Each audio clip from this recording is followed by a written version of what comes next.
The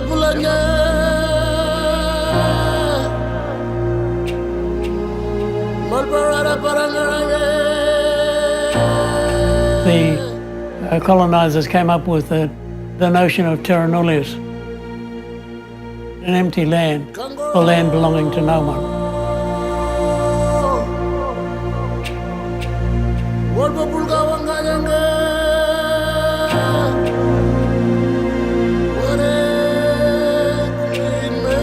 Missionaries came, they were sent from other places. They weren't fools, and they pretty soon worked out that here you had a sort of amoral, godless kind of society that was abusing Aboriginal people. And they saw it as their duty to try and do something about it.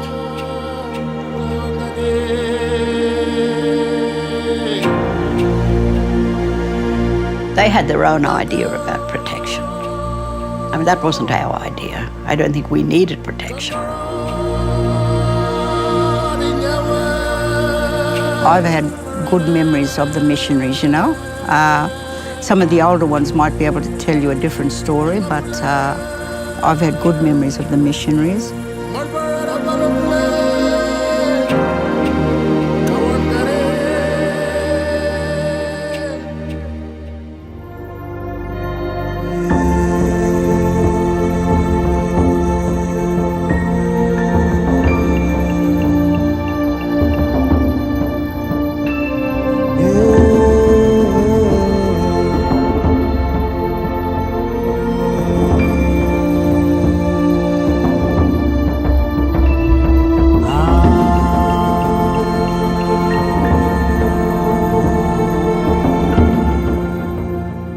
There are several key eras in the shared history of Indigenous and non-Indigenous Australians.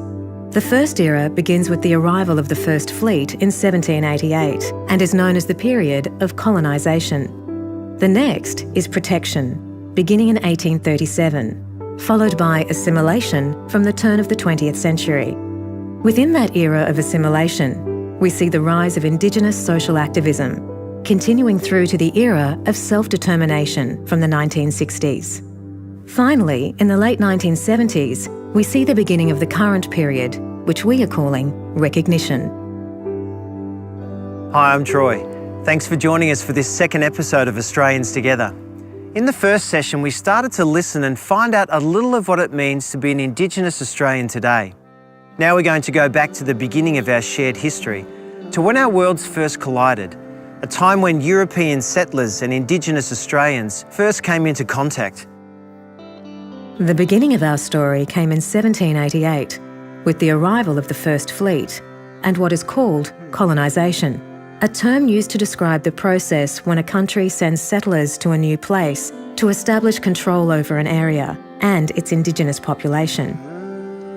Even before Captain Cook landed on our shores, though, there were other factors shaping the political and cultural climate of the time. Starting in the mid-15th century, the Church made several decrees which were called papal bulls. At this time in history, the Church was extremely powerful and was directly involved in the way many countries were ruled. Because of this, their decrees were influential in shaping policies and mindsets. This was certainly the case when it came to the period of European colonisation across the globe.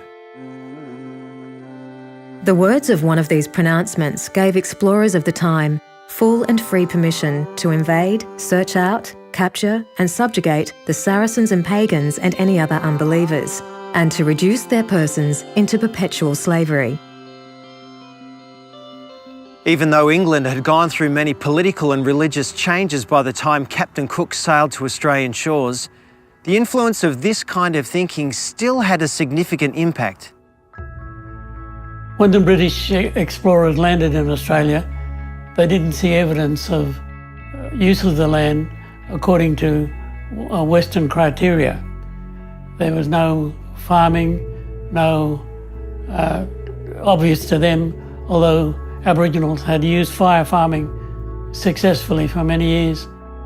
Because of this lack of evidence of use of the land, management of the land, government over the land, they concluded that the land was empty, belonged to no one, and hence the doctrine of terra nullius was used as a description of Australia. Having determined that the state of Terra Nullius existed, the explorers decided that the land was free for occupation and free for discovery and free to manipulate as they wished. When the first fleet landed in Australia, the English declared it Terra Nullius, and this remained the official position of the Australian government for more than 200 years. This process of colonisation affected me in a couple of ways, in the sense that my Aboriginal parents and grandparents were dispossessed and displaced, but on my grandfather's side, he was brought out from Vanuatu, picked up out of a fishing canoe and brought to Australia to cut cane and forced into labouring on a farm in Bundaberg in central North Queensland. The difficulty is this that it's hard then to get a proper perspective on socialisation processes, because what gets passed down is the enormous hurt and disorientation that comes from losing one's land, losing one's identity, losing one's goal and purpose in life. And this is passed down from my grandparents to my parents and from my parents to me. And so I've had to deal with this disquiet and dysfunction that I couldn't explain. So if we take a step back, we see two powerful factors at work in the beginning of our history together.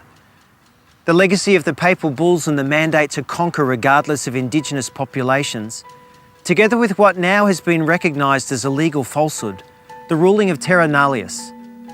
Both of these historical factors undermined and even dismissed the inherent value of Indigenous Australians as equals made in the image of God.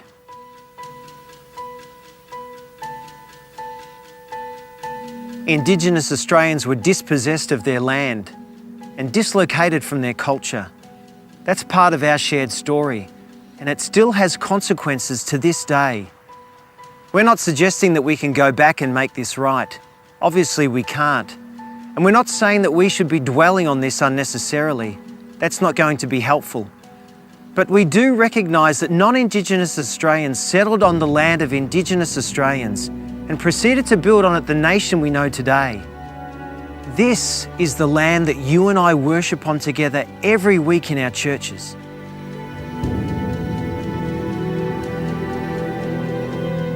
So this leaves us with a complex situation to wrestle with as Australians living in this land together today.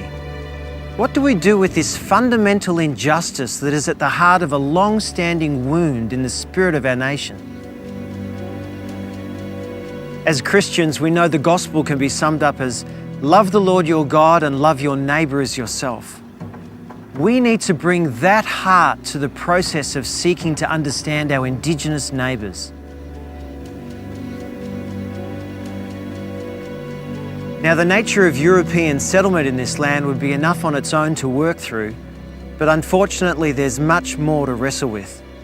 Massacres and violent acts against Indigenous men, women and children are a tragic outworking that characterised the early colonisation of this country. One of the earliest recorded massacres of Indigenous Australians by colonial forces was in 1816, along the Cataract River in Appin, south of Sydney.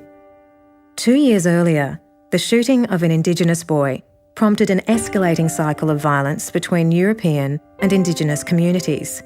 Governor Lachlan Macquarie's diary records the mounting tensions and violence, as well as his decision to inflict terrible and exemplary punishments.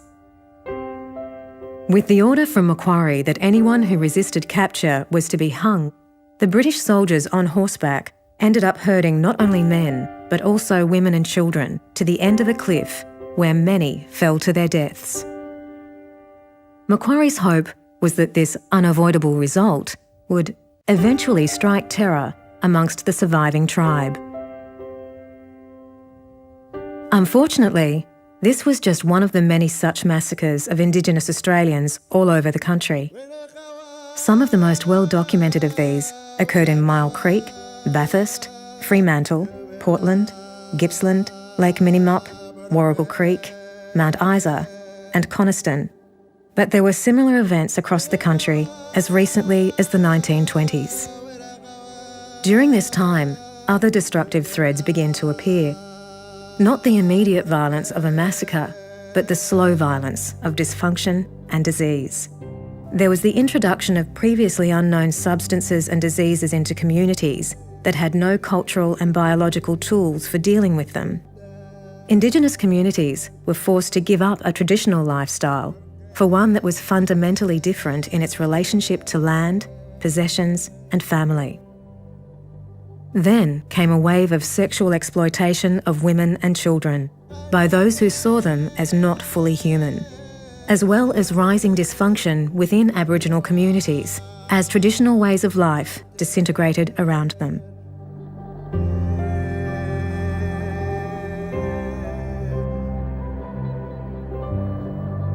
It's easy to look back and criticise policies and behaviours that led to such horrific outcomes.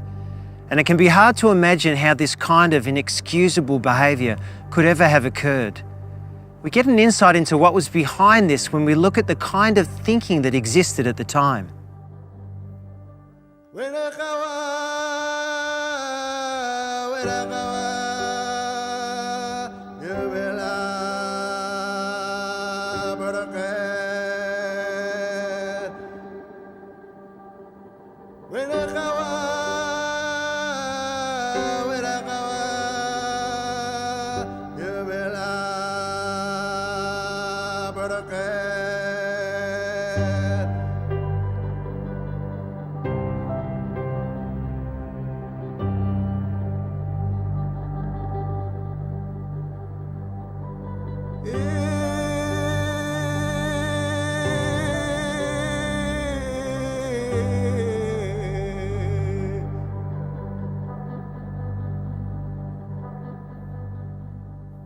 Yet in the midst of this kind of mindset, an awareness began to arise that something had to be done to combat the vast loss of life, land and dignity that Indigenous Australians had endured. And in the late 1830s, an era of protection began. The thinking of the time held that Indigenous Australians were in fact a dying race. The kind thing, it was thought, was to provide what Western policymakers saw as a decent, safe and stable environment for them to live out their remaining days. And so we saw government reserves and mission stations established to look after these threatened peoples.